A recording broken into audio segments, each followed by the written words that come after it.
മലയാളത്തിലെ ഏറ്റവും അധികം അക്സെപ്റ്റൻസ് ഉള്ളൊരു നടിയുടെ മകൾ ഡെബ്യൂ നടത്തുമ്പോൾ ഒരുപാട് പ്രതീക്ഷകളൊക്കെ ഉണ്ടാവുമല്ലോ ആളുകൾക്ക്. കോമഡി ചെയ്യുമോ കല്യാണി? അല്ലെങ്കിൽ ഇമോഷണൽ ആർക്ക് എങ്ങനെയായിരിക്കും കല്യാണി ചെയ്യുന്നത്?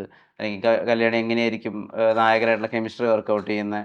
ഇങ്ങനത്തെയുള്ള ചിന്തകളൊക്കെ കല്യാണിയുടെ ഉള്ളിലും പോയിരുന്നോ ആദ്യമായി ഒരു സിനിമ ഡെബ്യൂ ചെയ്യുമ്പോൾ? തീർച്ചയായിട്ടും.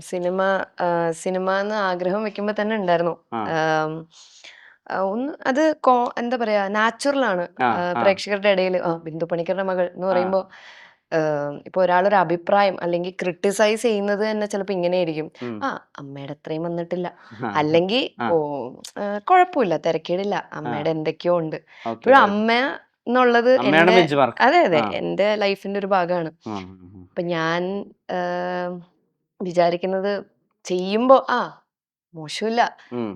ഇപ്പൊ അമ്മയുടെ ഒരു അഭിനയം എന്താ പറയാ കമ്പയർ ചെയ്യാ അല്ലെങ്കിൽ അതിനെ ഉം. ഇതാക്കി എന്തെങ്കിലും ചെയ്യാന്നുള്ളത് ഞാൻ ഒരിക്കലും ഉം. എനിക്ക് ഉള്ളിലേക്ക് എടുക്കാൻ പറ്റാത്തൊരു കാര്യമാണ്. ഉം. ബിക്കോസ് ഉം. അത് ഉം. വേറെയാണ്. ഉം. ഉം. പിന്നെ എന്തെങ്കിലും നല്ലത് ചെയ്യാൻ പറ്റാത്ത പ്രേക്ഷകർ നല്ലത് പറയാ, ഉം. അല്ലെങ്കിൽ അമ്മയുടെ എന്തൊക്കെയോ ആ കുട്ടിക്കുണ്ട് എന്ന് പറയുന്നത് തന്നെയാണ് എന്റെ ഏറ്റവും വലിയ അച്ചീവ്മെന്റ്. ഉം. ഉം. ഉം. ഉം. അതുകൊണ്ട് സന്തോഷമുള്ളൂ. ആൾക്കാർ എങ്ങനെ പ്രതീക്ഷ വെക്കോ ഇല്ലയോ എന്നുള്ളത് എനിക്കറിയില്ല. ഞാനിപ്പോ അത് എന്റെ മനസ്സിന്റെ ഉള്ളിലേക്ക് അങ്ങനെ എടുത്തിട്ടില്ല.